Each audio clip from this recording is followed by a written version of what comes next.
Hola, hablemos de Frankenstein, pero hablemos de Frankenstein justo hoy por dos motivos. El primero es porque es el momento más pertinente para hablar de Frankenstein y de los monstruos. Lo que vamos a encontrar en el libro es que plantea quiénes son los verdaderos monstruos y es toda una crítica a creer que el que es diferente, a quien dice que estos son los correctos, puede decir estos son los incorrectos y entonces no tienen derechos, ningún derecho, ni siquiera el derecho a la identidad. Y de eso trata el libro. Y creo que en el momento histórico que estamos viviendo, más de 200 años después de que fue escrito, nada ha cambiado y solamente hemos exacerbado el considerar que el que es diferente es monstruo.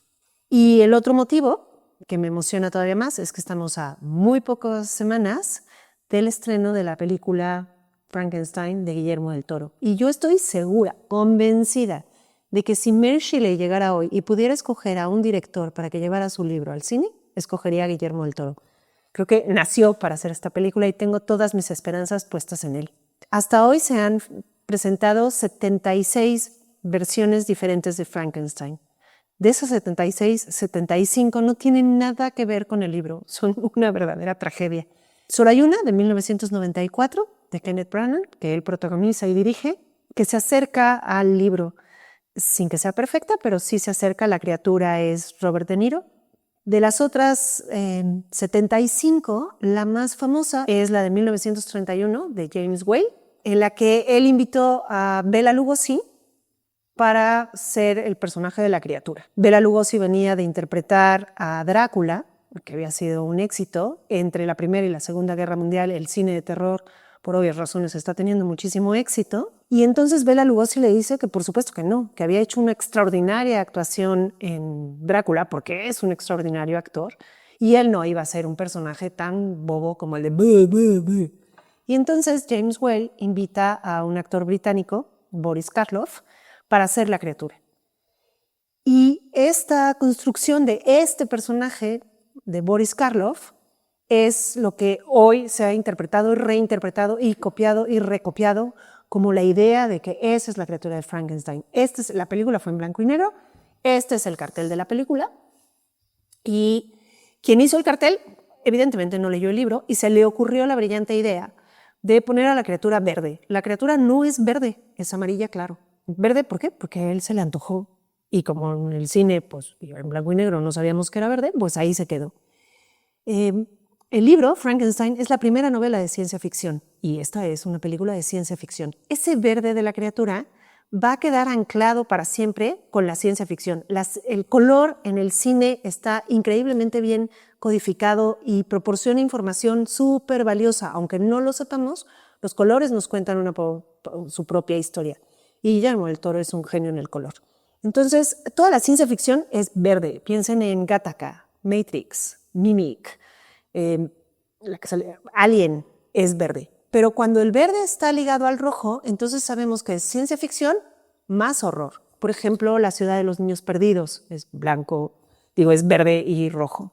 Frankenstein es verde y rojo, va a haber horror. No todo el verde es ciencia ficción, depende del tono. Solo estos verdes muy intensos, muy brillantes y claros. Cuando el verde, por ejemplo, es verde olivo, verde militar, pues obviamente estamos hablando de películas de guerra. Si hablamos de verdes botella, entonces estamos hablando de las cuestiones heroicas. El color del vestido verde de Scarlett O'Hara, En lo que el viento se llevó, nos habla de toda esta epopeya y de toda la heroicidad del personaje. Entonces depende de qué tono de verde. Pero la ciencia ficción es este verde intenso que no está en la novela, pero sí está en el cine. Pero vamos a hablar de la literatura. No nos vamos a meter en la cinematografía porque son dos lenguajes completamente distintos y porque esta novela, lo que los recursos literarios logran en la novela, no se pueden llevar al cine y lo que se lleva en el cine no está en la literatura aunque salga de ahí. Entonces no quiero hablar de la historia porque eso no es lo que importa en este momento en cuanto a literatura, sino la estructura de una novela increíblemente compleja. Entonces, hablemos de estructura. Pero antes de hablar de estructura, hablemos de dónde salió la novela. La novela la escribió Mary Shelley en 1816. En ese momento ella tenía solo 19 años. Ella es inglesa hija de William Golding y de Mary Wollstonecraft. Por lo tanto, todas las ideas con las que ella creció van a estar en la novela. ¿Y cuáles son las ideas? Bueno, pues de William Golding vamos a hablar sobre el diálogo, la razón, la búsqueda de la verdad, la anarquía, las utopías, la bondad en el hombre y el perfeccionamiento del hombre a partir del conocimiento. Y con Mary Wollstonecraft, por supuesto, la protofeminista más extraordinaria que hay, hablaremos de género, violencia de género, patriarcado, justicia para las mujeres. Y Mary Shelley conocía muy bien estas cosas y las va a llevar y poner en juego de una manera extraordinaria dentro de la novela. Ella es en ese momento, a los 19 años, pareja de Percy Shelley, un poeta británico muy importante, amigo del papá, pero él estaba casado, el papá se opone a esta relación y entonces ellos dejan Gran Bretaña y se van a Suiza. Y son en ese momento vecinos del grandísimo Lord Byron. Entonces, esta chica muy joven está con dos enormes poetas y pensaban pasar unos días muy felices en Suiza, pero el clima les juega una mala pasada y empieza unos días de tormentas, pero tormentas de verdad. Entonces, en estos días oscuros de lluvia, pues no les queda más remedio que estar encerrados dentro de la casa y para no aburrirse, se ponen a leer unos relatos fantásticos alemanes de fantasmas que acababan de llegar traducidos al francés. Y entonces van leyendo estas historias y se les ocurre que no debe de ser tan difícil escribir una historia de fantasmas y que el susto y el ambiente se presta. Entonces proponen que cada uno de ellos, también está con ellos el doctor Polidori, cada uno de ellos escriba su propio relato y luego lean sus relatos. Mary Shelley se lo toma muy en serio y está tratando de encontrar una idea, pero no se le ocurre de qué escribir y se siente muy intimidada por los hombres con los que está, entonces le da vueltas y vueltas y vueltas. Y por fin, un día, en la noche, cuando se está quedando dormida, siente un terror y sobrecogimiento profundo y serio porque siente que alguien o algo está en la habitación y siente esta presencia y siente el horror y dice, esto tengo que escribir. Tengo que averiguar quién o qué es, quién está aquí, quién me está viendo y qué es lo que quiere. Y le dará voz y presencia a ese sentimiento, tiene que construirlo para que se sienta en el libro este horror. Y ahí empieza su historia. Acaba la tormenta, vuelve a salir el sol y entonces Shelley y Byron deciden salir a pasear para aquí, para allá, para el otro lado y nunca escriben nada. Y ella está muy comprometida a escribirlo. Hay 3 temas bien importantes en la novela que la van a acompañar todo el tiempo. Uno es el miedo al fracaso. Ella tiene mucho miedo de fracasar en esta historia y en la historia se va a repetir el tema del fracaso constantemente. El otro es el tema de la identidad, de quién es cada quien y por qué. Y el otro tema que le importa muchísimo a ella es la vida y la muerte. Entonces, de esto se trata la novela. Entonces, hablemos de Frankenstein o El nuevo Prometeo de Mary Shelley. Cuando uno abre el libro, lo que encuentra en el libro es que no se trata de la novela de Mary Shelley, sino de una serie de cartas que un tal Robert Walton le escribe a una mujer que sus iniciales son MWS, Mary Wollstonecraft Shelley. Pero aquí no se trata de Mary Wollstonecraft Shelley, sino que se trata de Margaret Walton Saville, que es la hermana de Robert Walton. Robert Walton es un tipo que tiene mucho miedo al fracaso y la primera carta empieza con «Te sorprenderá saber que no he fracasado». Y le va contando lo que está dispuesto a hacer y en dónde está navegando en el norte de Europa, porque lo que quiere hacer es llegar al Polo Norte, atravesar el Polo Norte y pasarse hacia el Pacífico. Se siente superior a todos, va acompañado por unos marineros y le va contando a su hermana lo solo que se siente porque no hay un espíritu delicado y a su altura, pues, con quien pueda hablar, solo pues, pobres marineros que, aunque sepan bien su oficio, son bastante menos que él.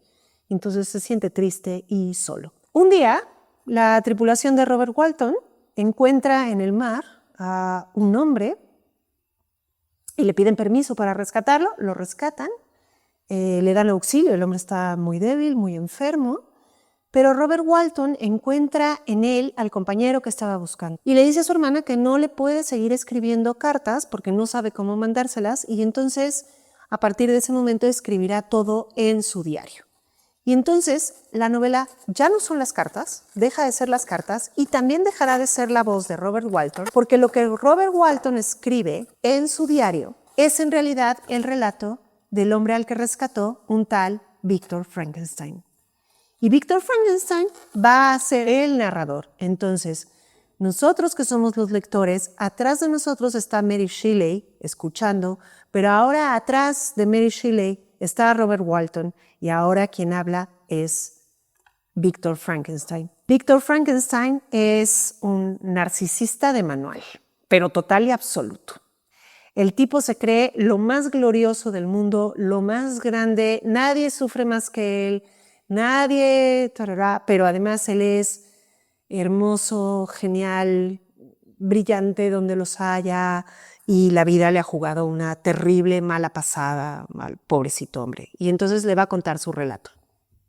Le cuenta a Walton que él es un hombre suizo, que vivía en Ginebra, que sus padres lo amaban con locura. Su padre era mucho mayor que la madre, porque la madre era hija de un amigo del padre, y cuando el padre de la madre muere, entonces el papá de Frankenstein se casa con ella y la protege, y ella es un alma virtuosa, gloriosa, maravillosa, Caroline, que es fantástica, y viajan por todos lados. Cuando su maravilloso hijito, Víctor, tiene 6 años, están en el lago de Como, y entonces la mamá, que es muy piadosa, va a ayudar a los pobres, porque pues los pobres, y entonces hay que darles caridad.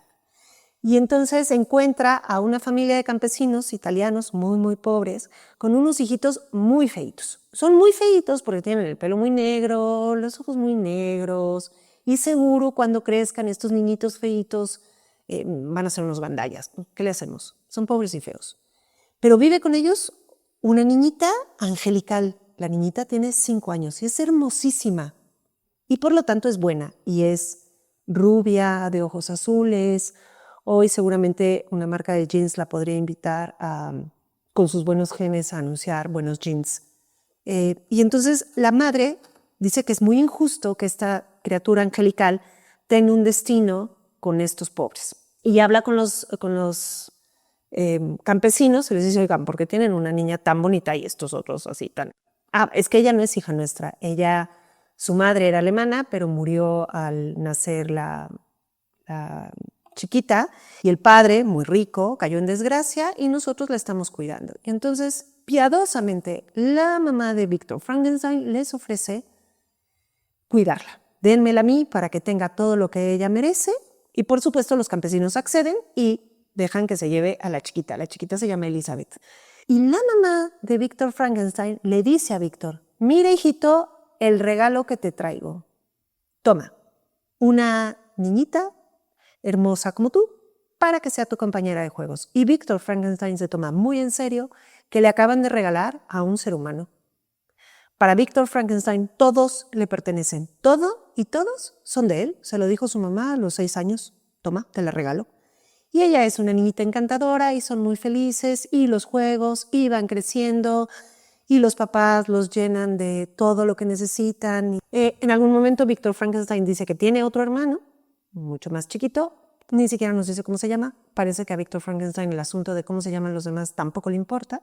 Y cuando él ya es un joven, le dice al papá que quiere irse a estudiar a una universidad en Alemania, porque todo su potencial tiene que desarrollarse en algún lado. Había estado leyendo libros de alquimia y sabe que está destinado a algo enorme, entonces tiene que ir a Alemania a hacer eso enorme para lo que está destinado y que su nombre sea todo lo grande que debe de ser. Elizabeth se enferma, está muy grave, la mamá la cuida y en los cuidados de Elizabeth la mamá se contagia y termina por morir. Como sufren todos, no sé qué, pero Victor Frankenstein sufre más. De todas formas, él se va a Alemania a estudiar porque ese es su destino.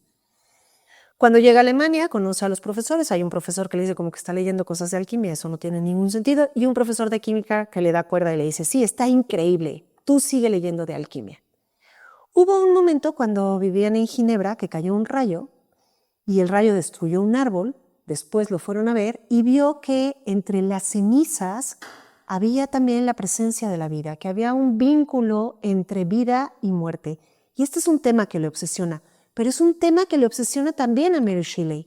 No sabemos cuándo exactamente sucede la novela. Sabemos que es a finales del siglo XVIII, porque las cartas que escribe Walton y todas las cartas que se escribirán después, viene el día, el mes, y dice 1700 puntos suspensivos. No nos dice exactamente el año, pero hay una de las cartas en las que dice lunes 31 de julio de 1700 algo.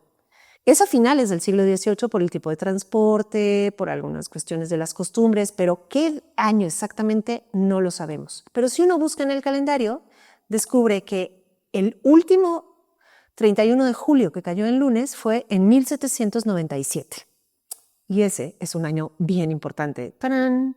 Porque en 1797 nació Mary Shelley y en 1797 murió Mary Wollstonecraft porque murió por complicaciones en el parto. Es decir, la vida de Mary Shelley siempre ha estado ligada a la muerte.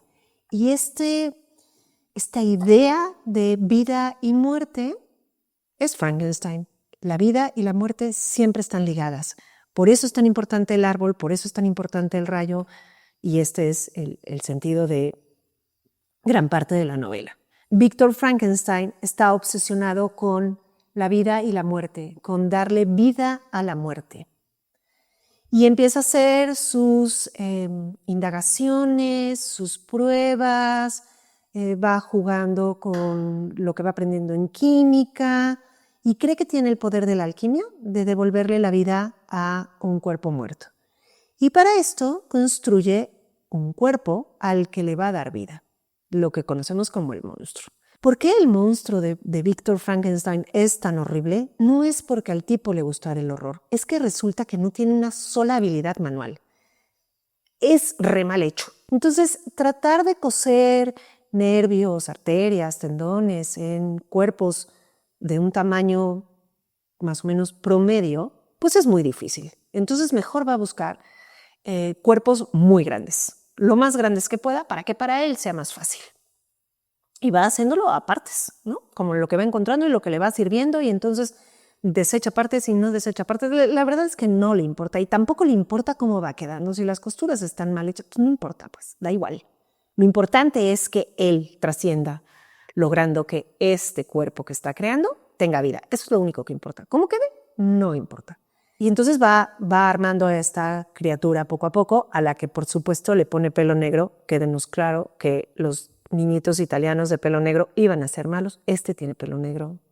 Y un día, cuando lleva 4 años en la universidad, no es el doctor Frankenstein, es un estudiante de universidad. No sé quién le dio el doctorado en cuál de todas las versiones cinematográficas, pero no es un doctor. Logra darle vida a la criatura. Mary Shelley nunca nos cuenta cómo lo logra. Solo sabemos que de pronto esta criatura cobra vida. Y cuando la criatura cobra vida, Víctor Frankenstein se aterra.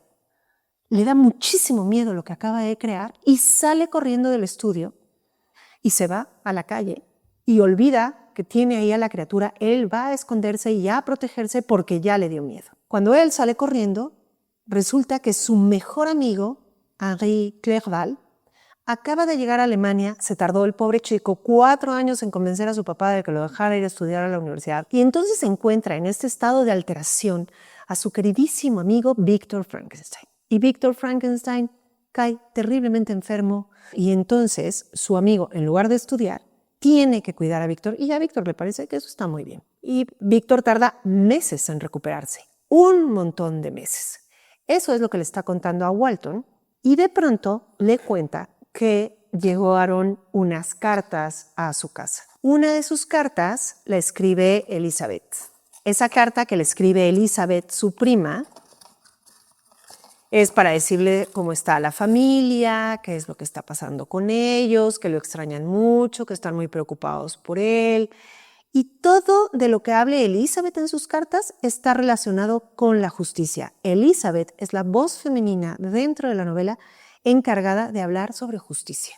Y poco después llega otra carta, la carta del padre de Víctor Frankenstein, en la que le dice, necesitamos que vengas para acá porque tu hermano William ha sido asesinado. Es bien importante, es una novela dentro del romanticismo, y el romanticismo, una de las cosas que construye o por las que es tan interesante es que es la búsqueda de los distintos nacionalismos, es decir, de qué hace que un pueblo, una nación, sea esa nación, qué los mueve. El romanticismo francés, pensemos por ejemplo en los Tres Mosqueteros, en el Conde de Montecristo, son por supuesto libertad, igualdad y justicia, y se tratan de eso, ¿no? Cada romanticismo habla de lo que le importa, y casualmente, no es casual pues, pero el romanticismo inglés, lo que más les importa son los niños. Los ingleses inventan los dulces y no es casualidad que tengan a Peter Pan, Alicia en el País de las Maravillas, David Copperfield, Oliver Twist, de Dickens. Los niños son muy importantes y aquí ha habido un crimen. Alguien ha asesinado a un niño. Siendo Mary Shelley inglesa, esto le da una gravedad todavía mayor. A ver, es gravísimo asesinar a un niño, pero dentro del romanticismo inglés no puede haber crimen más grande que el asesinato de un niño. Entonces, Víctor Frankenstein deja a Henri, y dice, lo siento, tengo que ir a ver a mi familia. Y entonces uno de pronto se entera, ¿no?, gracias al papá, que en realidad hay 2 hermanos más. Víctor dijo que en algún momento tuvo un hermano. Ese hermano, que es un adolescente ahora, se llama Ernst. Y el chiquito, del que nunca habló, se llama William. Cuando llega cerca de Ginebra, ya es de noche, la ciudad está cerrada y tiene que quedarse fuera de la ciudad. Ese tiempo que pasa fuera de la ciudad en la noche, sale a caminar por el lugar donde encontraron muerto a su hermano, según la carta de Alphonse, y de pronto siente la presencia de algo o de alguien que lo está viendo y que quiere algo. Este momento aterrador que Mary Shelley había sentido y que dio origen a la novela, lo siente Víctor Frankenstein y es como... Y en ese momento se acuerda de la criatura y dice, yo sí sé quién está aquí, no sé qué es lo que quiere, matarme tal vez, destruirme a mí, porque él es lo único que importa, pero él es el asesino de mi hermano. Al día siguiente por fin llega con la familia y en lugar de llegar a acompañarlos, a consolarlos, a estar con ellos, a compartir el dolor, yo sufro más que todos ustedes porque además me siento culpable, porque yo creé al asesino, yo sé quién es el asesino.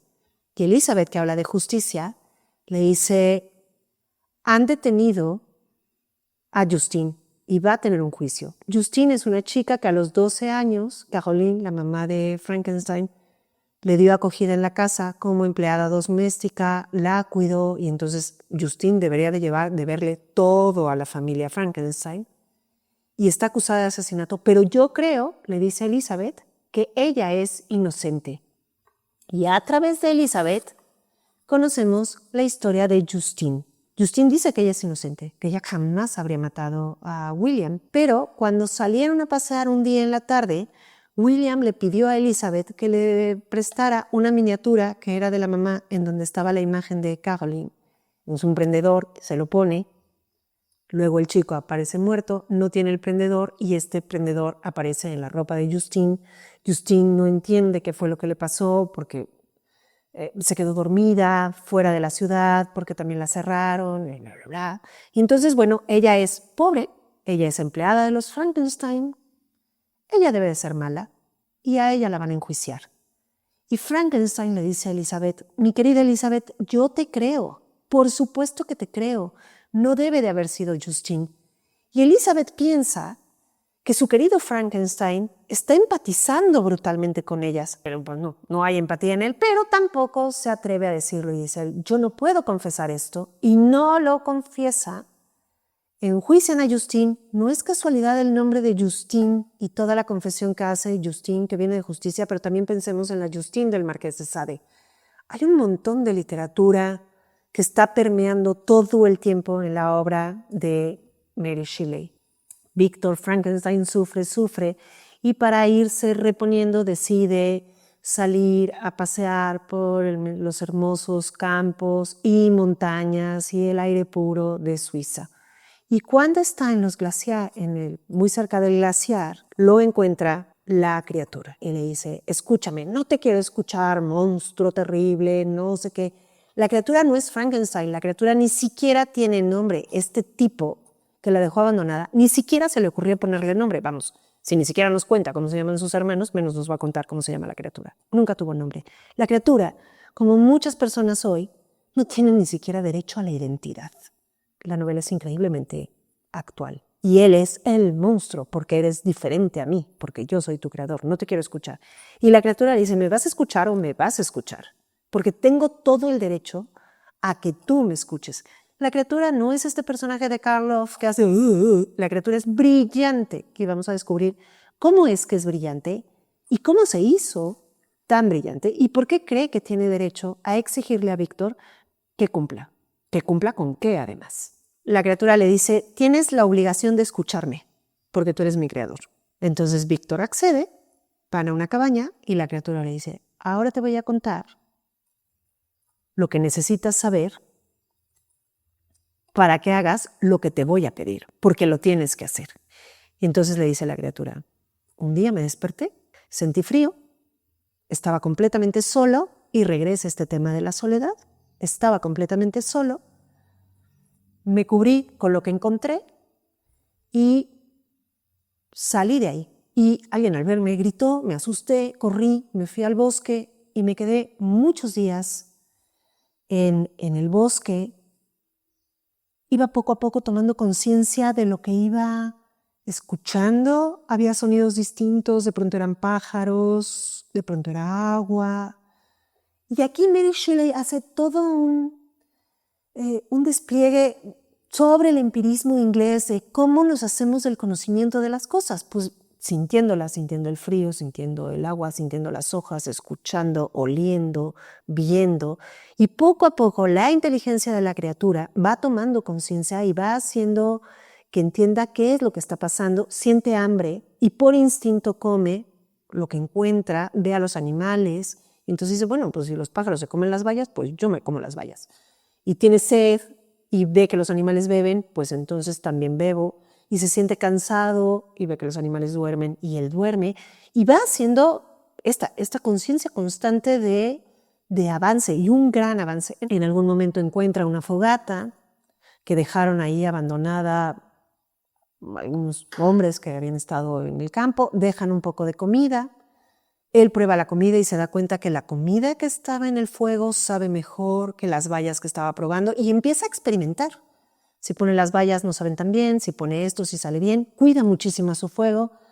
El libro se llama El nuevo Prometeo. Hay que cuidar al fuego porque él sabe que esto que está aquí hoy se empieza medio a apagar y da calor, lo toca y se quema, entonces se da cuenta que las cosas tienen cualidades de dualidad, ¿no? La vida, la muerte, que es la que habla Shelley, el fuego que te calienta, pero que también te quema, y él va entendiendo todas estas cosas. Después de que está un tiempo ahí y más o menos ya es como muy consciente de sus movimientos, de que puede caminar, de que mira, de que escucha, decide seguir explorando y encuentra una cabaña de un pastor y se mete y ve que hay comida, qué padre, y él la toma, no sabe que es de alguien, no entiende temas de propiedad privada, y recordemos a William Golding.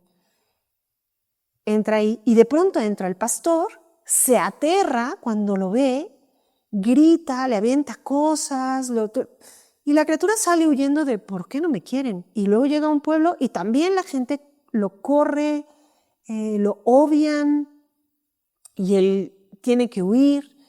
En algún momento, que eso sí está en la película de 1931, ve una niñita que está cerca del agua, la niñita cae al agua, se está ahogando, la criatura dice, no, espérate, déjame te saco, va, la saca, está tratando de reanimarla y un hombre lo ve con la niñita, cree que la está matando y entonces lo atacan, lo hieren y claro, como un animal herido, corre a esconderse a donde pueda y encuentra ya en el bosque más profundo una cabaña donde hay un cobertizo y se mete ahí porque ya tiene mucho frío, ya es el invierno y del otro lado de este cobertizo hay una cabaña donde hay 3 personas que se ven increíblemente tristes, pero entre ellos se quieren muchísimo. La criatura no quiere estar sola y quiere que lo quieran y los va viendo a ellos cómo se quieren y eso es lo que él desea para él mismo.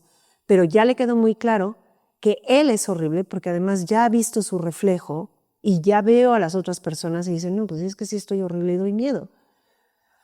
Pero yo quiero que me quieran. Y entonces al principio se contenta con ver cómo se quieren ellos a pesar de toda su tristeza y con el deseo de que lo quisieran. Y entonces ve que es un hombre mayor, el hombre está ciego, toca música y la música le parece sublime, una chica, se llama Ágata, que hace labores, va por leche, porque tiene una vaca, limpia la casa y tal. Y el chico, un hombre joven, el más triste de todos, sale, tienen un huerto y cultiva el huerto, va por leña, pero siempre está muy cansado. Y entonces la criatura decide que los va a ayudar.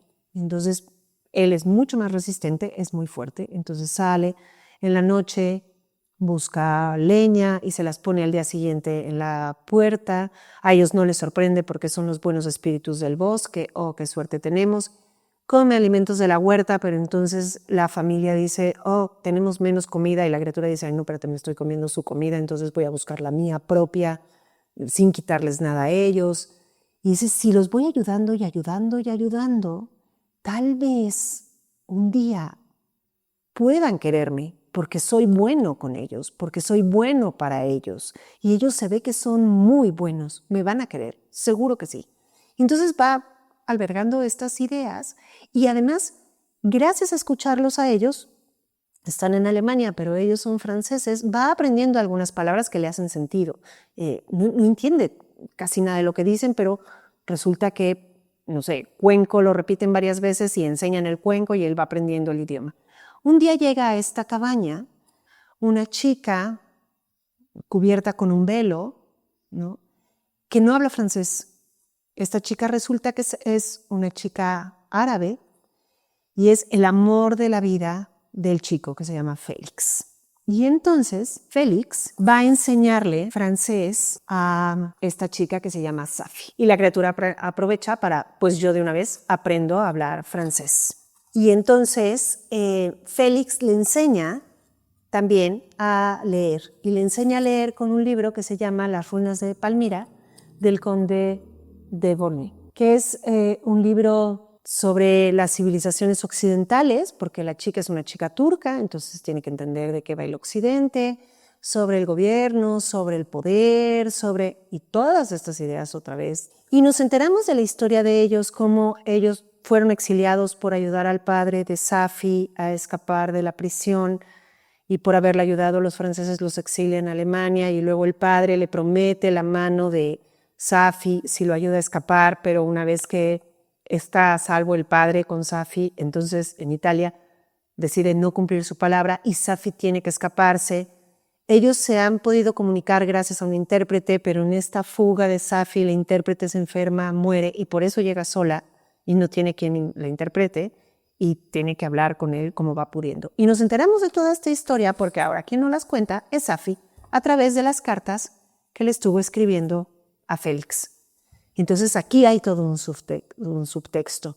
Todo lo que Safi cuenta es importantísimo también porque es toda la puesta en marcha del feminismo de Mary Wollstonecraft que Mary Shelley, por ser su hija y porque es una mujer brillante, está completamente de acuerdo. ¿Qué quiere Wollstonecraft? El derecho a la educación de las mujeres, igual que a los hombres. Ella va a ser el antecedente para las sufragistas. Y el derecho a un trato equitativo entre hombres y mujeres. No somos menos que los hombres. Y se hace a través de Safi. Y también las diferencias entre unas creencias y otras creencias. No te hacen mejor persona porque tú creas en esto y peor persona porque creas en el otro. Y la novela vuelve a ser hoy increíblemente pertinente. No son mejores unos que otros por sus credos. Y esto es lo que aprende la criatura. Un día, la criatura, además, que ya aprendió a leer, en el bosque encuentra una maleta. Esto sí es un poco azaroso, pero a ver, Mary Shelley tiene 19 años, es como de, oh, necesito que lea unos libros, bueno, pongamos mágicamente una maleta en el bosque y que dentro de la maleta estén exactamente los libros que yo necesito que lea. Quizá literariamente es el único recurso que no está perfectamente bien logrado. El resto de la novela es maravilloso, ¿no? Pero encuentra los libros y los libros nos sirven para entender lo que él va a pedir. Él encuentra unos libros en la maleta y los libros que encuentra son Vidas paralelas de Plutarco y entonces entiende todo el juego de poder, de gobierno y que el hombre es el lobo del hombre, diría Hobbes, pero aquí es cómo unos someten a otros y las crueldades porque yo soy el rico y tú eres el pobre, yo soy el conquistador y tú eres el conquistado, yo soy el opresor y tú el oprimido, que es tan fatal y a la criatura le parece un horror esto de los seres humanos, no está nada bonito. El otro libro que encuentra, por supuesto, en el romanticismo, son Las desventuras del joven Werther y hay toda una tesis en la novela sobre el derecho al suicidio, sobre otra vez quién soy, de dónde vengo y cuál es mi destino, y la criatura se lo puede plantear.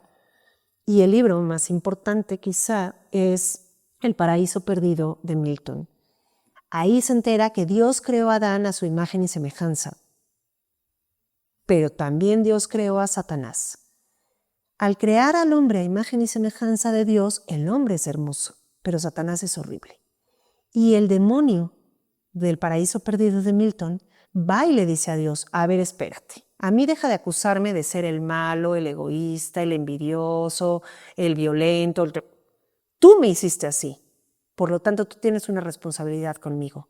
Yo no soy el malo eres tú, que me hizo con todas estas desventajas, que sembró en mí todo este horror y ahora, ahí sí, todo el mundo me tiene miedo. Hazte cargo, ayúdame a que esto no siga sucediendo. Tú tienes una responsabilidad porque tú eres el creador. Y la criatura, cuando salió del estudio de Víctor Frankenstein, encontró en la ropa unos papeles ahí. No le dio ninguna importancia, no sabía que era papel, no sabía que era escritura, no sabía leer, no tenía la menor idea de nada, pero ahora que sabe leer, los lee y es el diario de Víctor Frankenstein en el que sabe cómo fue creado. Y entonces decide ir a buscar a su creador y lo que le quiere pedir es que le dé una compañera, porque a él nadie lo va a querer.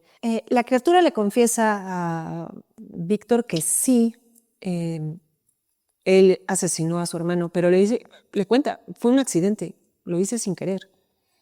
Porque cuando a mí me rechazaron, salí huyendo a Ginebra, sabía gracias a tu diario dónde podría encontrarte, para pedirte algo, que es lo que vengo a pedirte hoy. Pero en el camino me encontré a un niño y pensé que ese niño, si yo lo secuestraba y lo enseñaba a quererme, ya no estaría solo. Yo solo quería un compañero, era todo lo que quería. Y el niño estaba ahí solo.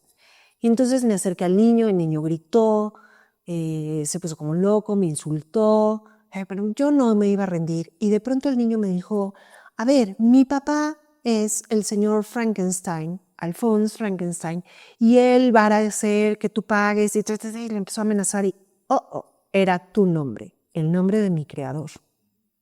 Y sentí un odio profundo en ese momento, porque todo lo que estaba sufriendo te lo debía a ti.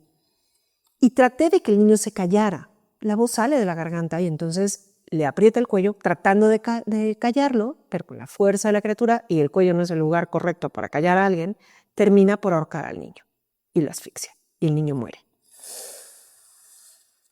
Sí siente remordimiento porque la criatura en muchos momentos siente compasión. Cuando lleva a Frankenstein a un lugar más caliente para poder hablar con él es porque siente compasión por él.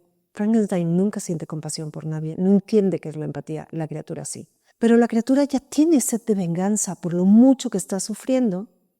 Encuentra a Justine y decide que la desgracia caiga todavía más grande. Y él pone el prendedor en la ropa de Justine. No fue Justine. Él le incrimina. Es la criatura. Dice, sí lo hice. Y seguiré haciendo mucho mal. Y no sabes todo el mal que puedo crear. Lo que te pido es que me crees una mujer como Eva, igual de horrible que yo, para que ella y yo, siendo tan espantosos, podamos irnos muy lejos a vivir en paz y no molestemos absolutamente a nadie. Pero no me dejes en soledad. Me tienes que crear a una criatura. Por supuesto, Víctor Frankenstein le va a decir que no, que está loco, que claro, como cree. Va a haber un momento en que Víctor y la criatura se persigan uno al otro, uno en su petición, otro en no te la voy a cumplir, hasta que lleguen al Polo Norte, donde Frankenstein va a ser rescatado en el barco de Walton y la criatura está por ahí en el Polo Norte. Esa parte ya sigue en el diario de Victor Frankenstein y no la voy a contar porque estoy absolutamente segura que lo que va a hacer con esto que falta de la historia, que es extraordinario, lo que va a hacer Guillermo del Toro es una absoluta maravilla. Y entonces, pues nos vemos en el estreno de la película y muchas gracias a todos, nos vemos en el cine.